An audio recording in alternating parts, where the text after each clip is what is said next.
Baik, di pertemuan yang lalu kita telah mulai dengan ayat yang pertama. Begini cara memahaminya. Al-Fatihah. Kalau kita ingin memulai bacaan Al-Quran, maka mulai dengan surah ini. Itu yang khusus.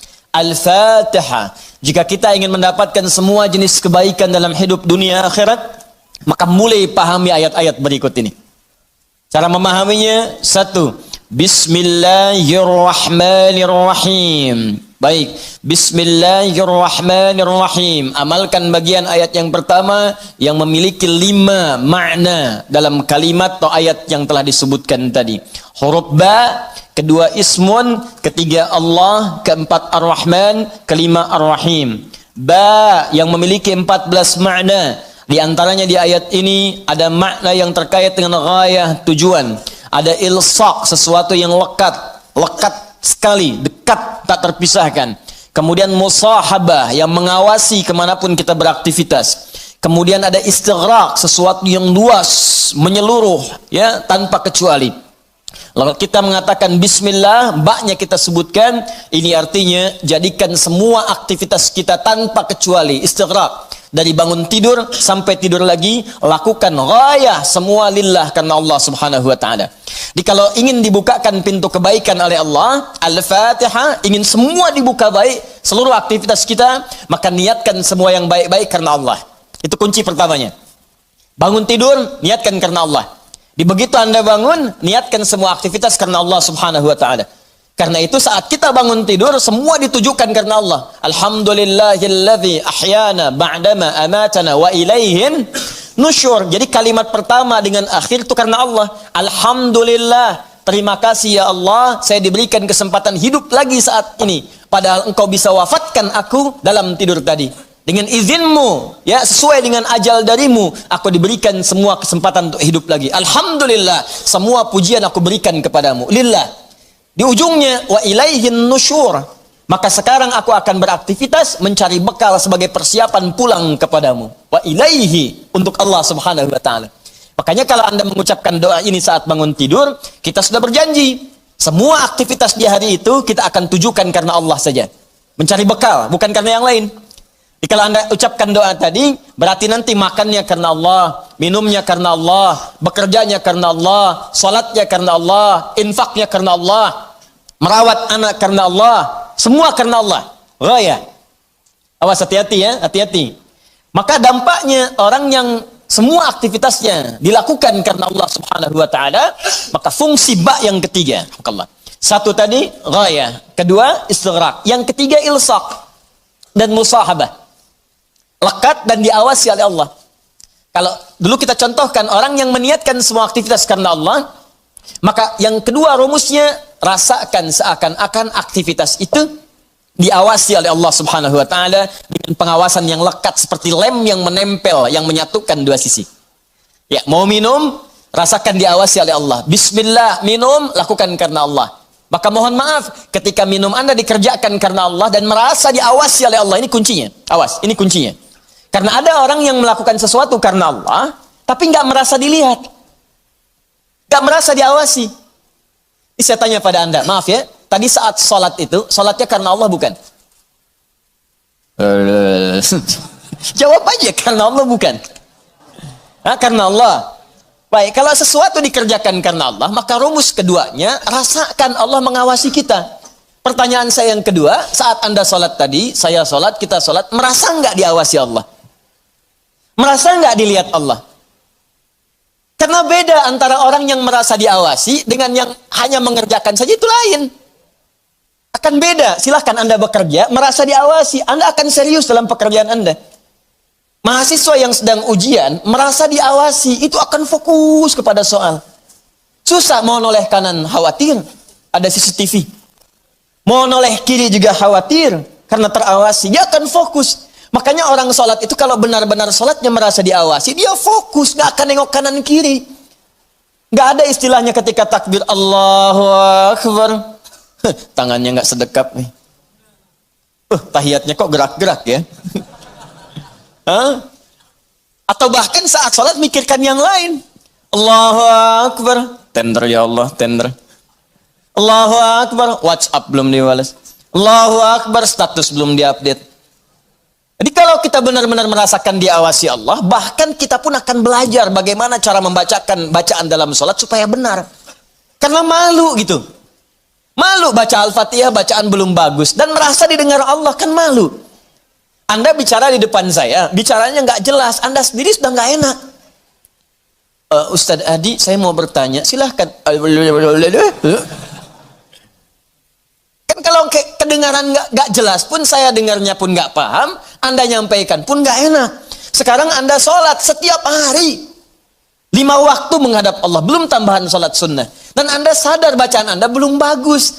Tapi anehnya merasakan didengar oleh Allah dan diawasi. Apa nggak malu gitu? Coba deh satu kali rasakan hal yang demikian. Jadi kalau kita memang merasa, itu dampaknya lain ke dalam ibadah kita. Nanti rumus terapannya, aktivitas harian kita. Ini minum, ini memang minum ini pekerjaan sederhana. Tiap hari kita minum.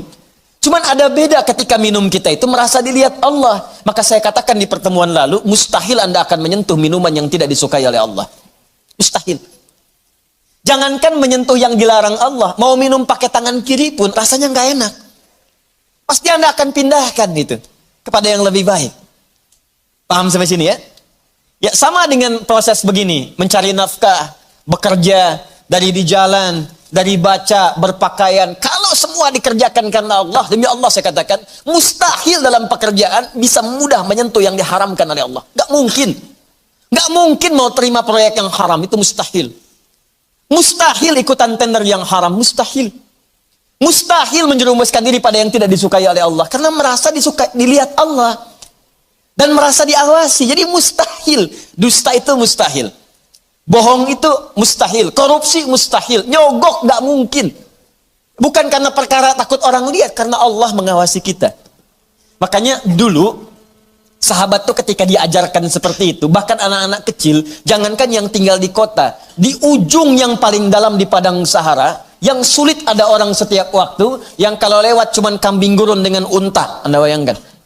Lewat kambing gurun unta, kambing gurun unta, kambing gurun unta. Tapi perhatikan bagaimana mereka mengamalkan huruf ba dalam Bismillahirrahmanirrahim. Diuji oleh sahabat Umar bin Al-Khattab radhiyallahu taala anhu. Lewat padang pasir, kelihatan anak muda sedang menggembala.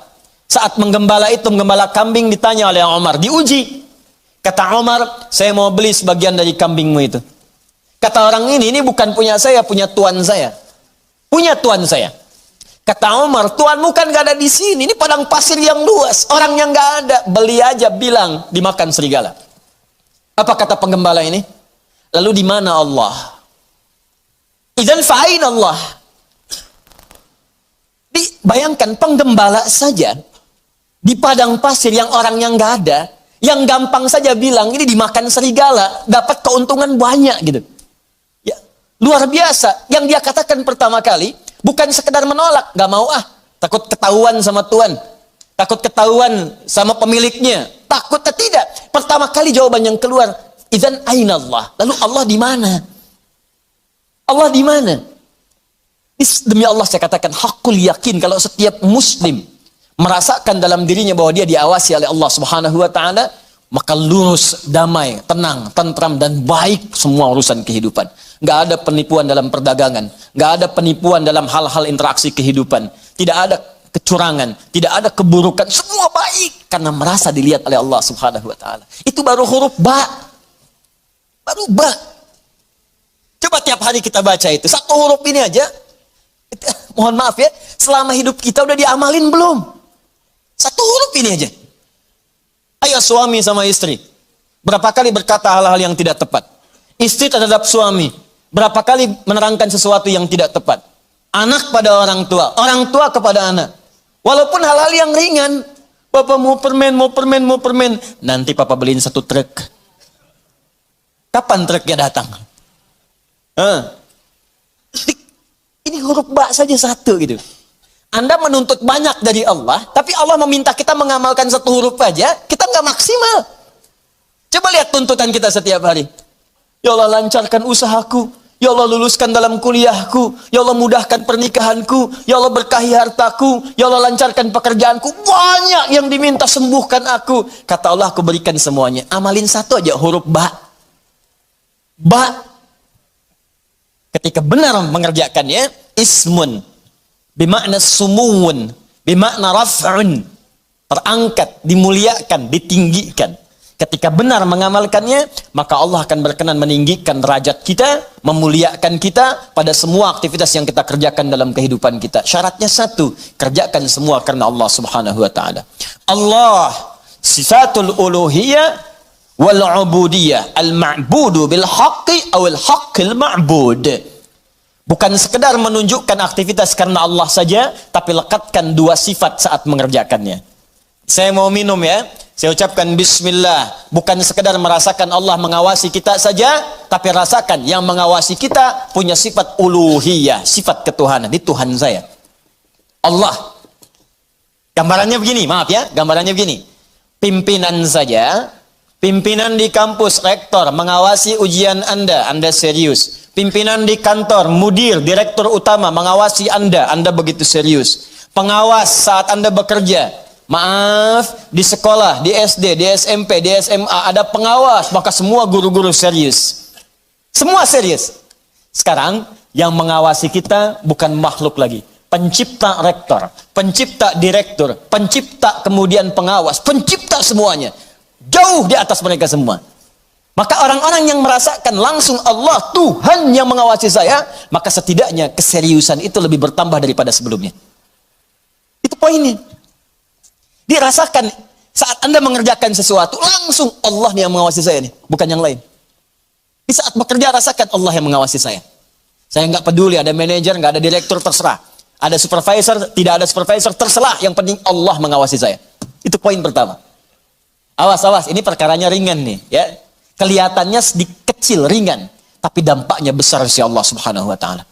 Jika benar kita mengerjakannya dengan menuhankan Allah dan merasakan pengawasan Allah Subhanahu wa taala, maka nanti lihat dua terakhir di bagian penutup ayat tadi. Yang kedua, sifat ubudiyah.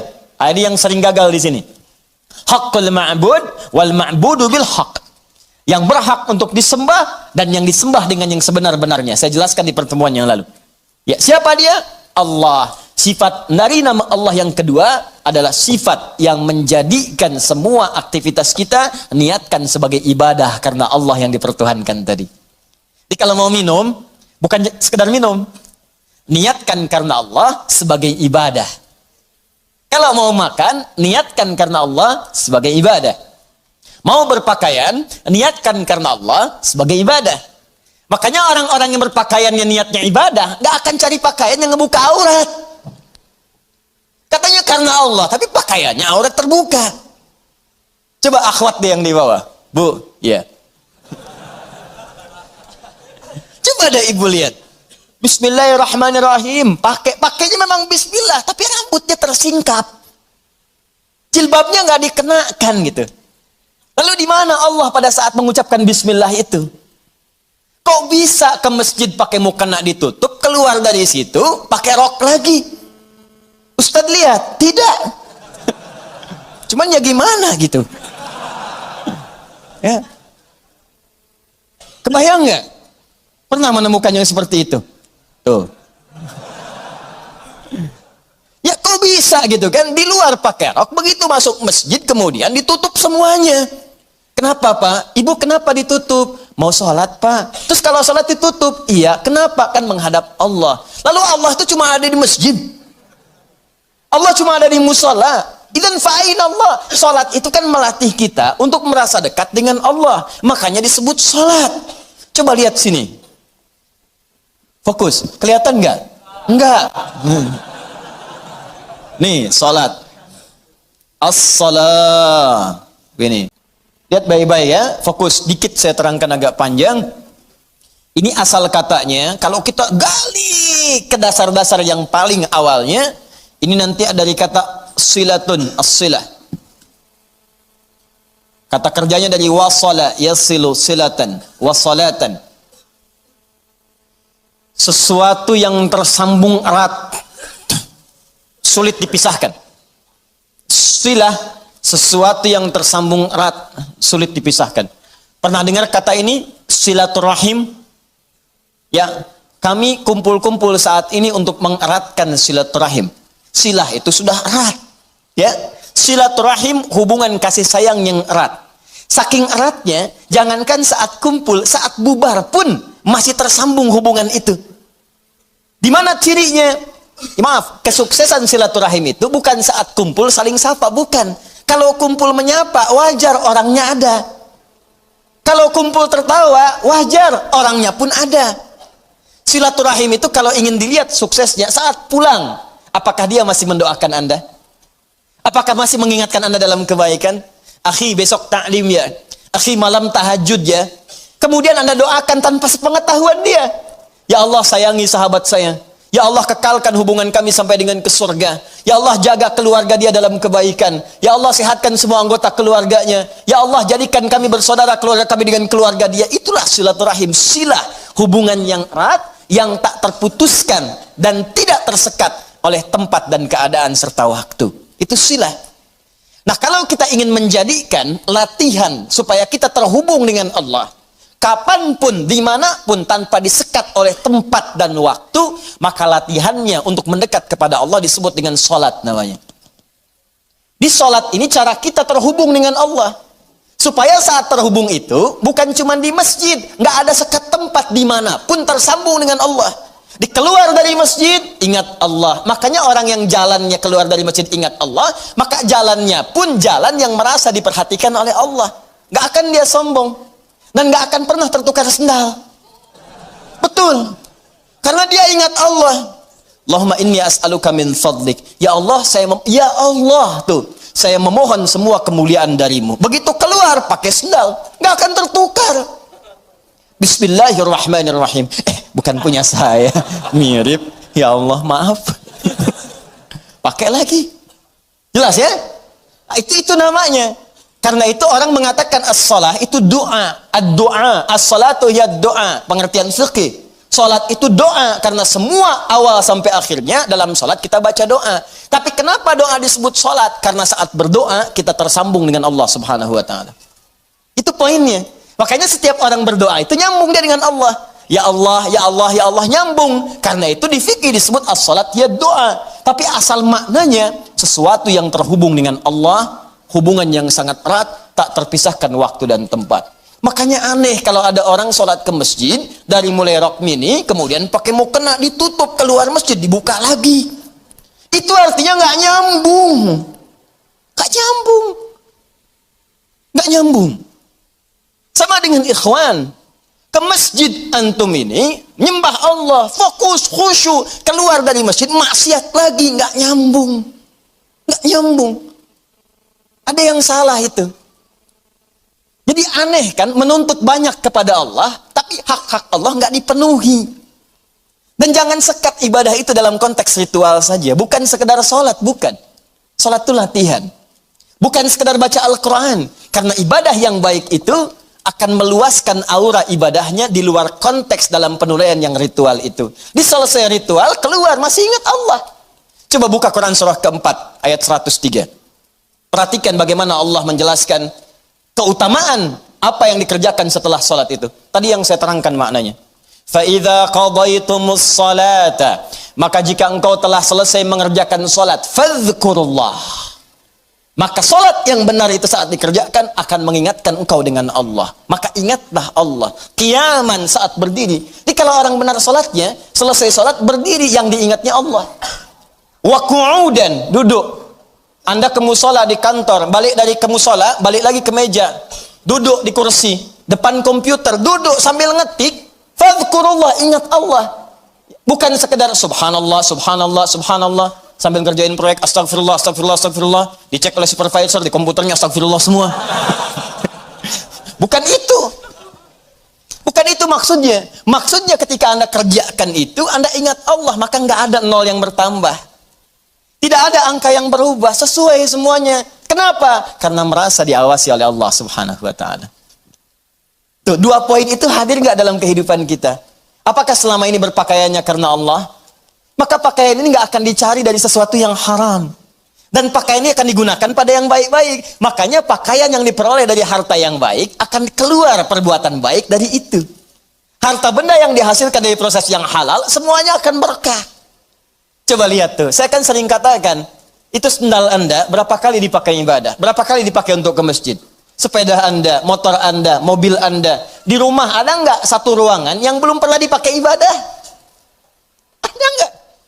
Coba cek, cari ya satu ruangan di rumah yang di situ nggak pernah dipakai ibadah. Cari. Mulai sekarang pulang pakai dulu di situ. Khawatirnya saat dihisab itu nggak ada nilainya. Cuma jadi gudang. Jadi gudang.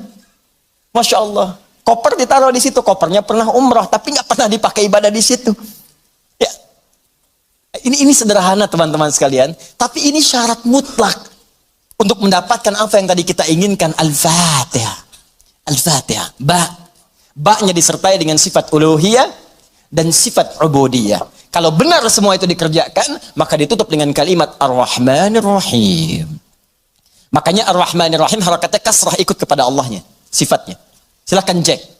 Bismillahirrahmanirrahim. Gak ada A, gak ada U. I. Silakan lihat.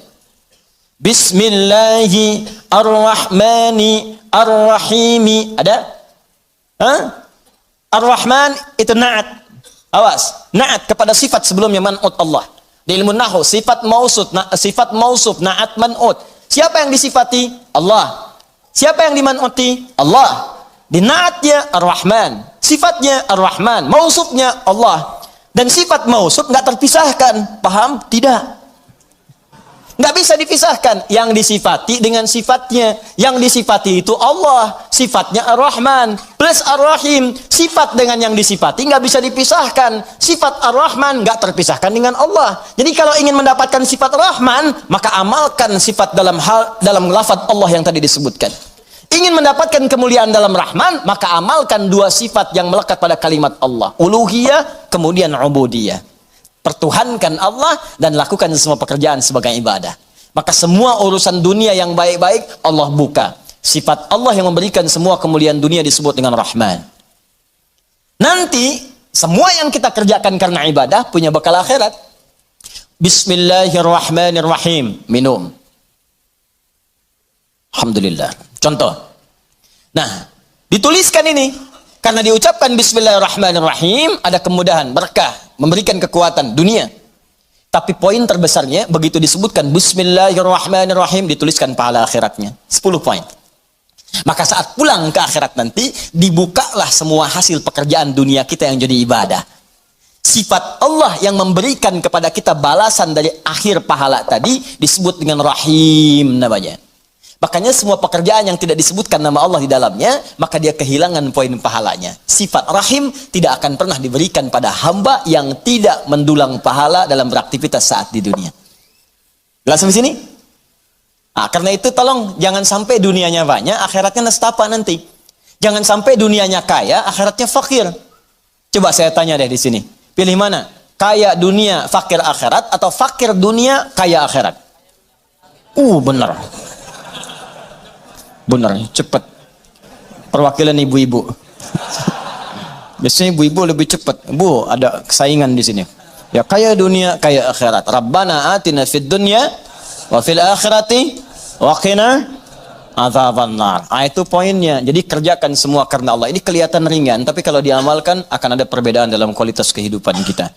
Sekarang bagian yang pentingnya, ini yang kita sambungkan ke ayat yang kedua.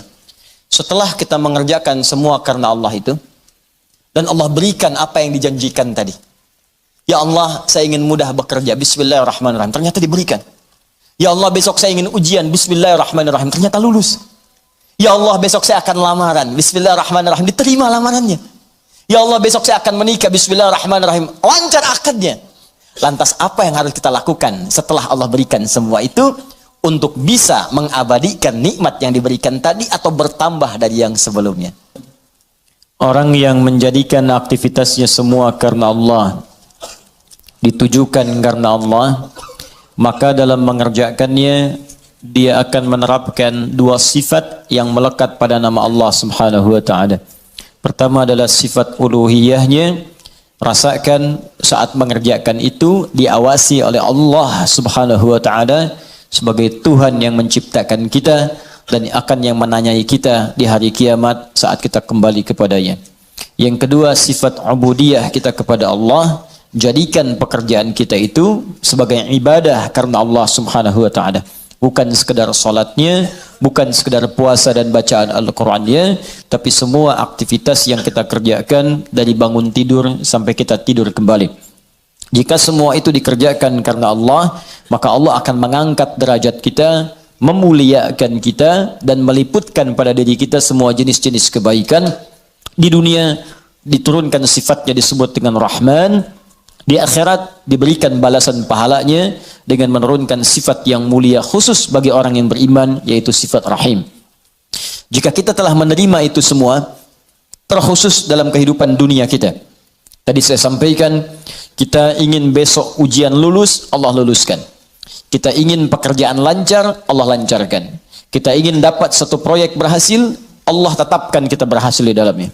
Maka jika semua itu sudah Allah berikan kepada kita, badan sehat, pandangan awas, pendengaran jelas, kaki melangkah dengan nyaman, tidak ada persoalan pada tubuh kita, rumah juga sudah cukup, kendaraan baik, semua nyaman dalam kehidupan, maka apa yang harus kita lakukan kepada Allah Subhanahu wa taala? Maka turun ayat yang keduanya, melanjutkan bagian yang tadi, untuk mengabadikan nikmat atau bahkan menambahkan nikmat yang telah Allah anugerahkan kepada kita. Maka disampaikanlah oleh Allah Subhanahu wa taala, alhamdulillahi rabbil alamin. Alhamdulillahi rabbil alamin.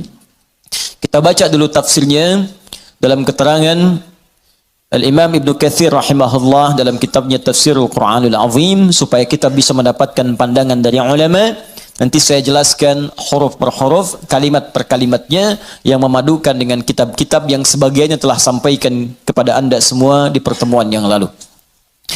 Halaman 35. Alhamdulillahi rabbil alamin. Firman Allah Subhanahu wa taala, alhamdulillahi rabbil alamin. Nah, sekarang lihat, sekarang kita praktikkan tafsirnya. Ketika menggunakan dhammah disebut dengan mubtada. Perhatikan, alhamdu, sifatnya mubtada, hukumnya disegerakan. Maka kalau Anda sudah mendapatkan nikmat dari Allah Subhanahu wa taala, Rahman, nikmat sehat, nikmat rizki, harta benda, nikmat keluarga, nikmat kenyamanan hidup, maka bersegeralah untuk memuji Allah Subhanahu wa taala. Syukur kepadanya. Maka Anda ucapkan alhamdu, sifatnya disegerakan untuk kita menjadikan sifat syukur kita kepada Allah setelah menerima nikmat. Ini hukum umum. Bukankah Anda kalau saya berikan sesuatu, Anda seketika mengucapkan ucapan? Apa ucapannya? Terima kasih. Ya, saya berikan sesuatu, Anda ucapkan pada saya apa? Terima kasih. Ya kan? Anda terima, Anda ucapkan, saya kasih, Anda terima. Begitu saya berikan, terima kasih. Ya kan? Terima kasih Ustaz. Sekarang Allah berikan pada kita. Allah berikan pada saya, Allah berikan pada Anda, Allah berikan pada kita. Nikmat, kebutuhan, rizki, segalanya. Setelah kita menerima itu, apa yang harus kita lakukan? Maka Allah ajarkan kepada kita. Alhamdulillah. Cepat segera. Jangan tunda, jangan diakhirkan. Begitu terima, syukur pada Allah. Alhamdulillah. Alhamdulillah. Jelas di sini?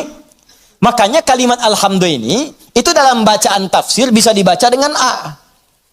Bisa dibaca dengan A untuk menegaskan. Dari mana taunya Ustaz? Teruskan bacaannya. Wa ruwiya an Sufyan ibn Uyainah wa Ru'bah ibn al-Hajjaj annahuma qala alhamdulillahi bin nasbi wa huwa ala idmari fi'lin.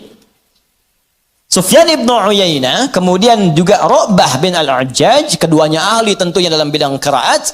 Ya, keduanya menyampaikan riwayat bacaan dengan fathah, tapi riwayat ini untuk tafsir.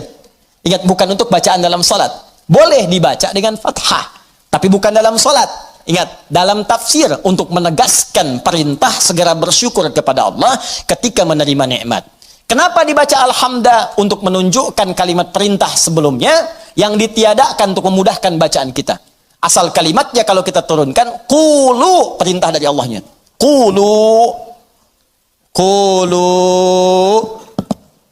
Katakan oleh kalian semua, alhamdulillah, alhamdulillah. Cuman kalimat ini yang nggak muncul. Ya, Allah tidak menurunkan kalimat ini karena sudah dipahami oleh orang Arab. Orang Arab paham.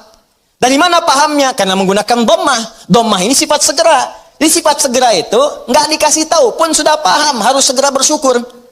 Cuman kita ini yang bukan orang Arab kadang nggak ngerti kenapa mesti domah. Maka dijelaskan oleh dua ulama tadi, kenapa pakai dhammah? Karena asal perintah itu untuk bersyukur sifatnya perintah. Kalau mau dimunculkan dalam tafsir, ada kalimat sebelumnya, qulu. Kalau dapat anugerah dari Allah, cepat minimal katakan, cepat syukuri. Kalau orang Arab gak perlu itu lagi. Makanya ketika Quran diturunkan dengan bahasa Arab, tidak menggunakan kata qulu lagi. Saking pahamnya orang Arab dengan itu.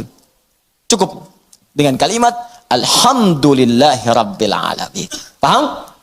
Maka kalimat yang pertama, ini perintah dari Allah Subhanahu wa Ta'ala. Kalau sudah mendapatkan nikmat yang tadi, nikmat diberi, nikmat sehat, nikmat rizki, nikmat macam-macam, maka adab yang pertama dari kita terhadap Allah Subhanahu wa Ta'ala, berterima kasihlah kepada Allah Subhanahu wa Ta'ala dengan semua nikmat yang telah diberikan itu.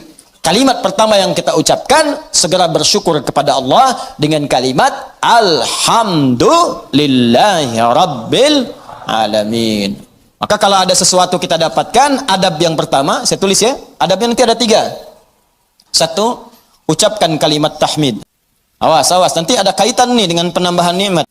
Anak lulus ujian, Alhamdulillahi Rabbil Alamin. Ya, proyek dapat, Alhamdulillahi Rabbil Alamin. Ya, dapat tempat pertama, Alhamdulillahi Rabbil Alamin. Dagangan habis di luar, dagangan habis, Alhamdulillahi Rabbil Alamin. Ya, ta'lim lancar, Alhamdulillahi Rabbil Alamin. Dapat traktiran teman, Alhamdulillahi Rabbil Alamin. Dapat tumpangan pulang, Alhamdulillahi Rabbil Alamin. Alhamdulillah. Adab yang pertama. Jadi sudah adab, antum aja manusia ngasih langsung terima kasih. Masa Allah ngasih tiap hari kita ucapkan gak ucapkan Alhamdulillah. Itu adab pertama. Awas, hati-hati, nanti kalimat ini ringan diucapkan tapi dampaknya besar. Kita akan lihat nanti korelasi dengan ayat yang selanjutnya. Pelan-pelan, sebentar di sini. Paham sampai sini?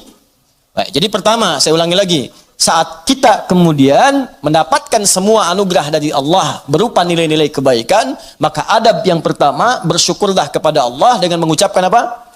Alhamdulillahi Rabbil Alamin. Baik, adab yang kedua. Fokus.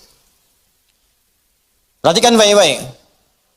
Bukankah di kalimat Alhamdulillah ini ada alif lam? Ingat ya? Ada apa? Alif lam.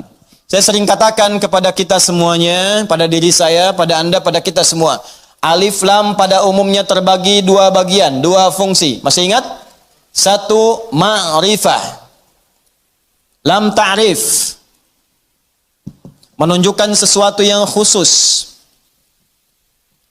Yang kedua, istighraq. Ya, alif lam al-istighraq. Menunjukkan sesuatu yang sifatnya luas, menyeluruh. Semua, segala, tanpa kecuali.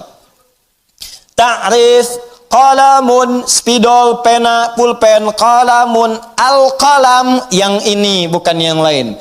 Sabburatun, papan tulis. As-sabburah, papan tulis yang ini khusus, bukan yang lain. Sayyaratun, mobil, banyak di luar kendaraan. As-sayyarah, pakai alif lam, yang itu bukan yang lain. Salatun, umum, salat, gimana aja, mau cepat, mau lambat, bebas. As-salat, salatnya khusus, ada aturannya, ada ketentuannya, nggak bisa sembarangan. Nah, itu baru tahu alif lam ma'rifah saja. Kalau kita bisa baca Al-Quran dengan benar, kita paham. Kenapa kalimat salat dalam Al-Quran yang bermakna ibadah, dari takbir sampai salam, semua kalimatnya pakai alif lam. Kalau enggak pakai domir di akhirnya atau idhofah, pakai alif lam. Coba kalimat salat pertama Al-Baqarah ayat 3. Alladzina yu'minuna bil ghaibi wa yuqimunas shalah. 43. Wa aqimus salata wa atuz zakah wa aqimus salat. 45. Wasta'inu bis sabri was salah. 153. Ya ayyuhalladzina amanu ista'inu bis sabri was salah. 238. Hafidhu 'alas salawati was salatil wusta. Tadi dibacakan dalam salat Isya, Quran surah 17 ayat 78. Aqimis salata liduluki syamsi ila ghasaqil laili wa qur'anal fajr. Quran surah 29 ayat ke-45. Utlu ma uhiya ilaika minal kitab wa aqimis salat. Selalu pakai alif lam yang bermakna salat, ibadah. Kenapa menggunakan alif lam? Ingin memberi pesan kepada kita, kalau salat jangan sembarangan. Jangan semaunya. Asal sholat, amin, masya Allah, zuhur 2 menit, bayangin, paling nampak saat tarawih lah, yang 11 rakaat 1 jam, yang 23 ada yang 7 menit, kok cepet Si Ahmad aja nggak cepet-cepet, lancar tiap tahun diulang-ulang, masa belum lancar juga? Lancar sih iya, tapi kan Nabi juga nggak begitu, John. Ada aturannya, ada tumakninahnya, kan? Ada ketenangannya. Kamu nggak tumaninah, enggak, tumaninah sedang sholat sendiri tuh paling belakang perempuan. Bukan itu. Tenang, bacaan nyaman, fasihnya, kan? Ada harakatnya, ada tajwidnya, ada sifatnya, ada makhrajnya, ada ketenangannya, ada doanya. Itu aturan. Pakai alif lam. Ya, itu ma'rifah. Istighraq menunjuk pada yang luas tanpa ada kecualinya. Semua dicakup. Dan semua yang terdapat, tidak ada satu pun tersisa untuk yang lain. Semua tercakup. Nah, dua-duanya ini kita bisa terapkan dalam hukum kalimat alhamdu. Yang pertama, alhamdu. Kalau Anda ingin mengucapkan terima kasih, syukur kepada Allah Subhanahu wa taala, maka khususkan semua syukur itu hanya milik Allah saja. Jangan mengambil bagian darinya. Ini kalau sudah merasakan semua karena Allah, ini kan yang ngasih Anda selamat Allah. Yang ngasih anak Anda lulus bisa hafal Quran itu Allah. Yang bisa menjadikan Anda sukses dalam pekerjaan Allah. Kalau nggak berkehendak nggak bisa. Anda kerja sampai bertahun-tahun, sampai banting tulang, banting kepala, banting kaki, banting apapun. Semua dibanting. Kalau Allah nggak berkehendak nggak akan jadi. Dan kita sadar karena Allah. Maka dari itu ketika kita mendapatkan adab pertamanya, bersyukur terima kasih pada Allah. Khususkan pada Allah. Jangan ngambil bagian dari situ. Karena kita meyakini apa yang kita dapatkan semua sumbernya dari Allah. Paham? Nah, makanya jangan melibatkan diri kita. Ini adab keduanya. Jangan melibatkan diri kita saat kita ingin bersyukur dan mengucapkan terima kasih kepada Allah atas nikmat yang diterima. Contoh, Bu, ya. Ya karena ibu kan gak langsung di sini, ibu ada di bawah. Dan bisa teman-teman yang bergabung, ini kami khusus ruang atas untuk ikhwan, laki-laki. Ya, jangan ada yang pakai cadar di sini, ingat. Awas, begitu dibuka kumisan, tidak. Ini untuk ikhwan. Ya, bawah akhwat, ada bagian khusus. Coba deh ibu atau antum ikhwan ya, sering kemudian mengantar anak ujiannya bagus, hafal Al-Quran bagus. Pernah sering ada yang berucap begini, Masya Allah ukhti, luar biasa ya anaknya bisa hafal Quran. Ya Allah akhi, Masya Allah luar biasa, nilai antum sempurna. Akhi, Masya Allah pekerjaan antum luar biasa bagus, beda dengan yang lain-lain sebelumnya. Pernah ada orang kadang memuji seperti itu? Nah, saat muncul kalimat itu sadari, ini titipan dari Allah. Barangkali ada yang belum kita syukuri. Kita belum sempat terima kasih nih sama Allah nih. Atau diuji, sadar nggak bahwa itu tuh pemberian Allah. Kalau Allah berkehendak bukan anak kita yang hafal, anak orang lain. Cuma dititipkan pada anak kita untuk menguji apakah kita ini mampu nggak bersyukur kepada Allah. Mampu nggak menyerahkan urusan kita kepada Allah. Sadar nggak bahwa Allah yang kasih. Makanya orang tua yang baik ketika mendapati anaknya hafal Al-Quran misal, juara pertama di sekolahnya, dipuji oleh orang lain, gurunya bahkan mengatakan, ibu Masya Allah anaknya luar biasa, pintar, cepat pahamnya. Alhamdulillahirrabbilalamin. Ini semua karena Allah Subhanahu wa ta'ala. Adab pertama. Tapi kalau sudah mengucapkan itu, hukum alif lam ma'rifah berlaku. Khususkan hanya pada Allah. Kita jangan ngambil bagian dari situ. Kalau ngambil bagiannya, maka berkurang sifat pujiannya. Ibu Masya Allah anaknya luar biasa bu, cepat pahamnya, hafalan Qurannya sempurna. Yang lain 2 tahun, dia 2 bulan dah hafal. Masya Allah, Alhamdulillahirrabbilalamin. Semua karena Allah Subhanahu wa ta'ala. Ya memang saya juga tiap hari sih ngasih, saya dampingi, terus malam didoain, cek tahajud, sujud. Kalau cek mau bisa begitu, habis tuh. Jelas ya? Jadi jangan ambil bagian dari situ. Jadi kalau sudah al pakai alif lam, nggak ada walaupun, meskipun, walau demikian, itu hilang. Ya, ada ikhwan misalnya kadar Allah sakit di rumah sakit. Hari pertama udah lebih baik, ditanya sering lupa nih kalimat begini. Gimana akhi? Alhamdulillah lebih baik. Ya walaupun udah nggak usah. Ya walaupun sedikit lagi, udah nggak usah pakai walaupun, meskipun, walaupun, walau demikian, itu udah hilang. Karena udah ada alif lam. Jelas ya? Udah ada alif lam. Ini tuh kayak sederhana beneran deh. Bener saya serius. Ya, ba satu huruf, cuman maknanya dalam. Alif lam. Ya, alif lam cuman al dibacanya. Tiap hari al itu banyak, tapi yang ini tuh beda dengan yang lain. Anda boleh gunakan al pada yang lain, tapi al melekat pada alhamdulillah beda. Lain dengan alpukat, lain dengan alkalin, lain dengan al yang lainnya. Beda. Jadi al di sini khusus. Ketika disebutkan al di sini, lekatkan semuanya karena Allah. Gak usah campuri pakai yang lain-lain. Makanya setan itu sering menggerakkan di hati kita pada sisi nafsu. Supaya itu dikurangi. Jadi nilai pahalanya berkurang. Bukan cuma nilai pahala, nanti saya sebutkan kalimat yang lainnya. Begitu nanti yang ini sempurna, turun nanti pernyataan dari Allah Subhanahu wa taala. Begitu benar, akan datang lagi yang lebih besar dibanding yang sebelumnya. Datang, meningkat lagi, meningkat lagi, meningkat lagi. Ini yang paling dahsyat. Tapi hukum yang kedua ini mesti berlaku. Jadi begitu ada pujian, ada apapun, ucapkan apa? Alhamdulillahi Rabbil Alamin. Tutup bagian diri kita yang ingin maju ke depan. Sudah. Tapi, kenapa tapi Pak? Tapi semua ini dari Allah. Tidak ada peran saya sedikit pun di sini. Jelas sampai sini? Time. Dan berlaku yang kedua yaitu istighraq pada semua jenis kenikmatan yang kita raih. Ya, awas hati-hati, jangan cuma di satu sisi saja. Awas hati-hati, hati-hati, hati-hati, hati-hati. Lupa kita itu. Dapat yang terasa materi, alhamdulillah. Iya. Alhamdulillah. Dapat proyek, dapat promosi, alhamdulillah. Keturunan, alhamdulillah. Alhamdulillah. Tapi lupa. Bukankah mata ini kadang dirawat oleh Allah untuk tidak sakit? Berapa kali bersyukur dengan nikmat mata ini? Berapa kali bersyukur dengan nikmat telinga yang jelas terdengar? Berapa kali bersyukur dengan nikmat kaki yang bisa melangkah? Anda berharap-harap hebat dapat proyek segala rupa, diuji oleh Allah, sakit kaki aja, nggak bisa berangkat kerja, hilang tuh. Jutaan, ratusan ribu, sekian, sakit, hilang. Cuman kaki aja satu, kena duri aja, ya tak, dah. Telinga nggak berfungsi sedikit, pusing, capek. Mata, kena gangguan, proyek nggak bisa kelihatan, susah. Berapa kali kita bersyukur dengan semua nikmat ini? Kadang kita bersyukur dengan segala hal yang kita dambakan dan belum kita pegang, tapi kita lupa dengan semua nikmat yang telah Allah anugerahkan pada kita dan melekat pada jasad kita. Maka dari itu dipaksa kita untuk mengucapkan kalimat ini setiap selesai salat.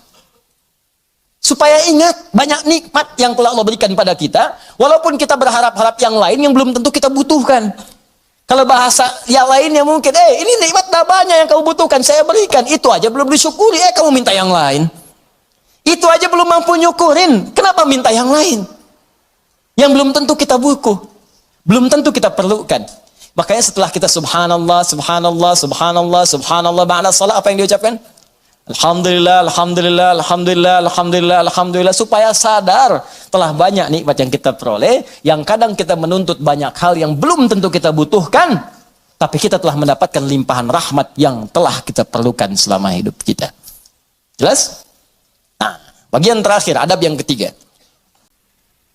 Dalam semua nikmat yang Allah berikan kepada kita, baik terasa ataupun yang belum terasakan. Ya, yang terasa sifatnya ini yang kita dapati dalam kehidupan kita. Yang belum terasakan, yang kadang-kadang kita ikhtiar baru kita peroleh. Jangan bedakan semuanya. Semua setiap kita dapati, alhamdulillah. Makanya kalau berzikir pasca sholat, jangan cuma di lisan. Saat alhamdulillah itu, kaitkan dengan nikmat yang telah kita dapatkan. Ini begitu mengucapkan alhamdulillah, alhamdulillah, alhamdulillah. Bayangkan mata sehat, telinga sehat, kaki sehat, hati sehat, pikiran sehat, bening semuanya. Ya, anak sehat, semua sehat, istri sehat, suami sehat. Alhamdulillah, alhamdulillah. Makanya bersyukurnya nikmat. Tapi nggak ada yang nyampe ke hati gitu. Nggak ada yang nyampe. Coba diucapkan pelan-pelan. Alhamdulillah, alhamdulillah, alhamdulillah. Rasakan. Ini itu tenang ke hatinya itu. Enak gitu. Zikir yang terasa itu nikmat ke hatinya. Dan ada ketenangan dalam jiwa kita, ada getaran. Ada getaran tersendiri. Enak rasanya itu, ada sentuhan ke hati kita. Ya, sentuhlah ia tepat di hatimu, maka ia akan jadi milikmu untuk selamanya. Ya, sentuh. Maka bacakan zikirmu dengan bahasa hatimu sehingga terjadi koneksi antara hati dengan lisanmu. Catat dul, mana dul? Bacakan. Alhamdulillah, alhamdulillah, alhamdulillah. Tenang. Ala bi dzikrillahi tatma'innul. Yakinlah kalau zikirmu benar kepada Allah, hatimu akan tenang. Ala itu harful ikhbar wa taukid, menyampaikan sekaligus menekankan. Jadi kalau zikirnya hati belum tenang, berarti ada yang nggak benar zikirnya, ada yang belum tepat. Paham ya? Nah, itu dhammah banyak terkumpul. Banyak. Semua segalanya milik Allah, ya semua punya Allah itu banyak. Jadi semua aktivitas kita yang kita dapatkan nikmatnya itu semua punya Allah. Banyak punya Allah, nggak berkurang. Banyak. Banyak, banyak, banyak. Nah, yang terakhir, ingat baik-baik, kalimat alhamdulillah itu mengandung makna syukur. Syukur. Ya, kalau manusia berterima kasih, kalau kepada Allah kita bersyukur. Baik. Apa artinya syukur? Ya, syukur itu kalau mau dicatat boleh, kalau mau didengar, dihafalkan atau disimak kembali pun tidak ada masalah, yang penting paham. Paham maksudnya. Syukur itu ungkapan rasa terima kasih, ungkapan rasa terima kasih dan bahagia, ungkapan rasa terima kasih dan bahagia atas nikmat yang diperoleh,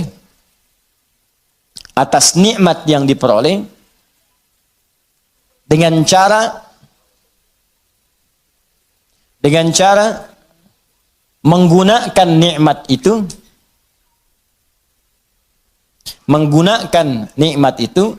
sesuai dengan ketentuan yang telah Allah tetapkan. Sesuai dengan ketentuan yang telah Allah tetapkan. Sesuai dengan ketentuan yang telah Allah tetapkan. Sudah? Baik. Ungkapan terima kasih atau bahagia dan bahagia atas nikmat yang diperoleh dengan cara menggunakan nikmat itu sesuai dengan ketentuan yang telah Allah tetapkan. Baik. Awas, ini kalimat singkat tapi isinya padat dan akan sangat berdampak dengan kuantitas. Ya, peningkatan nikmat setelahnya yang akan kita peroleh dari Allah Subhanahu wa taala. Kalau syukurnya benar, maka nanti limpahan nikmat berikutnya akan semakin bertambah. Perhatikan baik-baik. Awas, ini bagian ketiga ini yang sering gagal. Di syukur ini, adab pertamanya alhamdulillah, betul. Begitu menerima, alhamdulillah. Alhamdulillah, alhamdulillah. Adab keduanya, tujukan semua karena Allah. Tapi di adab yang ketiga, ini yang paling penting dan tidak sedikit orang gagal di sini. Jangan cukupkan syukur pada kalimat alhamdulillah. Tapi optimalkan nikmat yang diraih itu sesuai fungsinya yang telah Allah tetapkan. Misal, Allah kasih pada kita nikmat sehat di mata, melihat jelas. Kita bisa bedakan objek, ini laki-laki, ini perempuan. Ini peci putih, ini peci yang hijau. Ini peci biru, ini peci yang hitam. Bahkan yang paling nikmat, paling besar, kita bisa membedakan nikmat hak dan batil. Nikmat halal dan haram. Ini halal, itu haram. Baik, ini hak, ini batil. Jujur itu hak, dusta itu batil. Mencari dengan yang benar itu hak, korupsi itu haram, batil. Itu nikmat luar biasa. Ini tayangan yang hak, ini yang batil. Baik, ketika kita dapatkan semua nikmat itu, maka syukuri. Maka cara mensyukurinya, tempatkan, gunakan mata ini, nikmat mata, untuk melihat sesuai dengan apa yang telah Allah tetapkan. Apa fungsi mata yang telah Allah tetapkan? Bukan sekedar melihat. Saya sering katakan, saya sering sampaikan, dalam Al-Quran, fungsi mata itu bukan sekedar melihat. Untuk manusia diikat dengan kalimat, melihat yang baik-baik. Bahkan tegas kalimat Qurannya, palingkan ketika yang dilihat itu tidak baik menurut Allah. Ini nggak baik nih, palingkan. Di mana ditemukannya? Di Quran surah ke-24, An-Nur. Ayat berapa Ustaz? Ayat 30 untuk laki-laki. Apakah perempuan ikut? Ikut, bahkan harus. Ayat 31-nya perempuan. Bahkan iman kita dipertaruhkan di situ. Qul lil mu'minina yaghuddu min absarihim. Katakan pada pria-pria yang masih merasa punya iman, kalau nggak punya iman, ya nggak masalah. Karena imannya nggak ada, maka nggak ada rem dalam dirinya. Karena iman nggak ada, maka nggak ada petunjuk pada hatinya. Di hati itu ada iman. Kata Allah, kalau hatinya ada iman, maka iman itu akan merambat ke seluruh anggota tubuhnya. Saat dia naik ke mata, yaghuddu min absarihim, maka imannya akan menunjukkan apa yang harus dilihat oleh matanya. Ketika yang dilihat itu tidak benar menurut imannya, maka dia akan palingkan dari pandangan itu. Nah, jadi kalau ingin mensyukuri nikmat mata, pakai mata ini untuk melihat yang benar-benar, yang baik-baik menurut Allah. Itu tandanya kita bersyukur dengan nikmat. Dan tanda yang kedua, iman kita masih ada, masih kuat. Jadi kalau kita mengatakan alhamdulillah, alhamdulillah, alhamdulillah nikmat mata, tapi mata dipakai pada yang tidak benar, itu bukan syukur namanya. Apalagi pas diucapkan, pas dilihat yang nggak benar. Gambar apa ini? Ini nih, nggak benar nih gambar nih. Alhamdulillah. Nah, alhamdulillah, pandangan pertama, selanjutnya kan nggak boleh. Kalimatul haq, bihal batil. Ya, kalimatnya benar, cuma ditempatkan di tempat yang salah. Paham? Jadi coba cek deh. Katanya alhamdulillah, tapi mata masih dipakai pada yang tidak baik. Berapa kali Anda melihat gambar yang tidak tepat saat membuka status? Saat mengupdate status? Saat melihat browsing, searching, berita di internet. Saat membuka handphone, berapa kali iklan tampil. Kemudian mata kita bisa mengelak dengan cepat. Pindahkan pandangan, pindahkan pandangan. Itu baru satu. Belum telinga. Nikmat telinga, gunakan telinga sesuai dengan fungsi yang telah Allah tetapkan. Kata Allah, jangan dengar yang tidak baik. Ya ayyuhalladzina amanu, hai orang-orang masih merasa punya iman, la yaghtab ba'dukum ba'dha, jangan dengarkan gibah. Jangan bergibah, jangan dengarkan gibah. Jangan bikin acara gibah, jangan jadi pelaku gibah. Sekarang dikemas jadi acara TV. Itu yang repot, gibah. Ya, bikin situ tulisan. Memang kadang-kadang gini, kalau maksiat itu jangan dikemas-kemas. Semakin dikemas kelihatannya semakin bagus. Dijualnya jadi menarik. Bikin aja title yang langsung tunjukkan pada tingkat maksiatnya. Ya. Jadi kalau ada tayangan-tayangan gosip, langsung antum sebarkan berita, tayangan gibah. Gitu aja. Sebarin tuh ke yang lain, share. Tayangan gibah. Terus turunkan ayat Quran di bawahnya. Khusus bagi orang Islam. Islam saja supaya nggak jadi tersangka nanti. Gampang. Udah. Paham ya? Ini gitu aja, nanti hilang sendiri. Ya, jadi dan jangan jadi pelakunya, katanya muslim tapi jadi pelaku gibah. Aneh. Jelas ya, iman kita dipertaruhkan di situ. Tuh, itu baru mata ke telinga, belum ke lisan. Ya lisan pakai untuk apa? Bicara yang benar. Makanya Nabi itu mengikat dua saja. Maaf, man kana yu'minu, iman lagi tuh. Man kana yu'minu billahi wal yaumil akhir falyaqul khairan aw liyasmut. Siapa yang masih merasa beriman pada Allah dan hari akhir. Kenapa ada hari akhir? Menunjukkan hisab. Dihisab. Wafat dihisab. Itu penegas tuh. Jadi kalau melanggar ketentuan ini, maaf, berarti iman bermasalah. Yang kedua, merasa ringan saat dihisab. Falyakul khairan, katakan yang baik-baik. Jadi kalau masih punya iman, yang nggak baik itu nggak akan dikatakan. Apa yang nggak baik? Banyak. Dusta. Wailulil mukadzibin, celaka para pendusta. Dusta itu nggak baik. Kalau dusta akan celaka. Gibah, ya celaan, makian, perselisihan, nggak baik. Makanya kalau Anda rajin ikut taklim, tapi rajin berselisih, ada yang aneh tuh. Aneh. Katanya taklim, katanya mendekat pada Al-Quran, katanya ingin praktekkan Al-Quran, tapi melanggar isi Quran, aneh. Aneh. Anda belajar di mana? Quran mana yang Anda praktekkan? Mana iman Anda? Taklim itu menguatkan iman, bukan melanggar iman. Itu poinnya.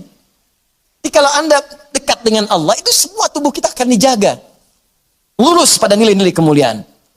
Jelas sampai sini? Itu teman-teman, itu baru tubuh kita. Belum yang lain. Ini saya tanya pada Anda. Ya, mulai dari pakaian, alas kaki, rumah, ya, kendaraan. Pertanyaan saya, berapa nikmat yang telah kita peroleh, yang telah kita gunakan sesuai fungsi yang telah Allah tetapkan kepada kita. Makanya pelajari dulu sebelum meminta kepada Allah. Ya Allah, berikan aku anugerah rumah. Apa fungsi rumah menurut Allah dan Rasulnya? Turunkan. Ada fungsi rumah untuk berzikir, fungsi rumah sebagai naungan. Fungsi rumah itu ada 3-4 dalam Al-Quran. Ada manzil, kenapa rumah disebut dengan manzil? Ada bait, kenapa disebut dengan bait? Ada dar, kenapa disebut dengan dar? Ada maskan, kenapa disebut dengan maskan? Ada di situ turunannya, pelajarin dulu. Jangan ngotot minta sesuatu, tapi ketika diberikan nggak bisa syukurin. Itu yang bahaya nanti saat hisab. Nih rumah, kenapa disebut dengan maskan? Tempat untuk tinggal. Tapi kata maskan dari kata sakinah. Sakinah itu sesuatu yang tenang, tentram. Ciptakan ketentraman di rumah, ciptakan ketenangan di rumah. Kalau sudah punya rumah, bikin suasana tenang di rumah. Jangan di rumah ribut terus. Di rumah berselisih terus. Kalau Anda di rumah tiap hari ribut, artinya kurang syukur Anda kepada Allah. Orang yang nggak punya rumah, belum dapat amanah rumah, masih ngontrak, ada yang numpang tinggal, dia hidupnya tenang. Masa Anda yang dikasih nggak tenang? Padahal tempatnya disebut maskan, tempat untuk tenang. Ustadz, kenapa saya nggak tenang? Karena Anda nggak belajar turunan dari maskan. Maskan itu sifatnya sakinah. Sakinah itu dibawa ke rumah tangga. Ayatnya Quran 30, surah 30 ayat 21. Pelajari ayatnya. Di situ ada sakinah. Sakinah dapat, mawadah turun. Mawadah turun, rahmat dapat. Di situ disingkat sakinah, mawadah, rahmah. Disingkat jadi samara. Dibawa ke dapur jadi sambara. Itu. Ini kan pernikahan seperti sayembara, tebak-tebakan. Anda mendapatkan samara, tapi Anda tidak menggali hikmahnya. Bagaimana bisa meraihnya? Anda mendapatkan pengen sakinah, tempatnya maskan yang punya Allah, tapi Anda sendiri jauh dari Allah. Bagaimana bisa mendapatinya? Makanya fungsi rumah yang kedua disebut bait. Bait itu dari bata yabitu, baitan, tempat menetap. Tapi bukan sekedar menetap. Karena dalam Al-Quran ketika disebutkan bait, sesuatu yang mendekatkan diri dengan Allah. Makanya Ka'bah disebut bait. Quran surah ketiga ayat 96. Inna awwala baitin wudi'a lin-nasi alladzi bi Bakkah mubarakah. Sungguh rumah pertama yang ditetapkan untuk manusia itu apa? Ka'bah yang terletak di Mekah yang diberkahi. Kenapa Ka'bah disebut dengan bait? Untuk menunjukkan setiap fungsi bait itu menghadap ke arah Ka'bah. Kenapa disebut menghadap ke Ka'bah? Untuk menunjukkan ketaatan kita kepada Allah. Ibadah. Diturunkan di hadis Nabi. Pakai zikir. Rumah yang tidak digunakan untuk berzikir seperti kuburan, sepi. Bukan sekedar zikirnya, karena dengan zikir itu kita menjadi lebih dekat dengan Allah. Ketika dekat dengan Allah, rahmat turun. Begitu Joni cara memahaminya. Oh, ini rumah dibangun-bangun, di luas-luas, tapi jauh dari Allah. Ya gimana bisa nyaman tinggal di rumah? Luasin. Silahkan aja luasin. Kandang ayam juga luas. Main ke Subang tuh banyak kandang ayam. Kandang ayam juga luas. Apa bedanya rumah Anda dengan kandang ayam? Apa beda rumah Anda dengan Ragunan? Ragunan juga luas tuh, kandang singa luas begitu. Luas. Apa bedanya? Bedanya pakai zikir. Zikir. Apa itu zikir? Banyak di Quran. Salat zikir, Quran surah 20 ayat ke-14. Wa aqimis sholata li dzikri, baca Quran zikir, Quran surah ke-15 ayat 9. Inna nahnu nazzalna dzikra wa inna lahu lahafizun. Bacaan subhanallah alhamdulillah kalimat thayyibat zikir, Quran surah ke-4 ayat 103. Asmaul husna zikir, Quran surah ke-2 ayat 152. Ditafsirkan Quran surah ke-17 ayat ke-110. Doa itu zikir, Quran surah ke-7 ayat 205. Menghafal Quran zikir, Quran surah ke-54 ayat 17 ayat 22 ayat 32 ayat 40. Kenapa nggak dihidupkan di rumah tuh begitu? Zikir. Semua, ayo coba deh dengan istri menghafal, kan? Masya Allah. Nggak apa-apa sambil bercanda. Setelah itu berlomba. Nggak apa-apa. Mama sayang, Masya Allah. Tahu nggak bedanya keramik sama kamu? Wah, gitu. Nggak tahu Pak. Kalau keramik makin lama makin antik. Kalau kamu makin lama makin cantik. Catat. Oh, Bapak bisa aja. Bukan karena bisanya, tapi kecantikan itu memudar di dunia. Saya ingin semua bertahan sampai ke akhirat. Yuk, kita mulai dengan menghafal Quran. Mudah-mudahan kita mendapatkan mahkota di akhirat. Itulah kecantikan dan keindahan yang hakiki di hadapan Allah Subhanahu wa Ta'ala. Masya Allah. Alim. Praktekin. Masya Allah.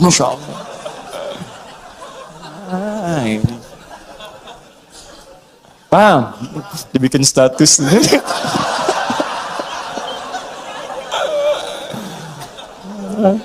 Aduh. Dunia, ada aja.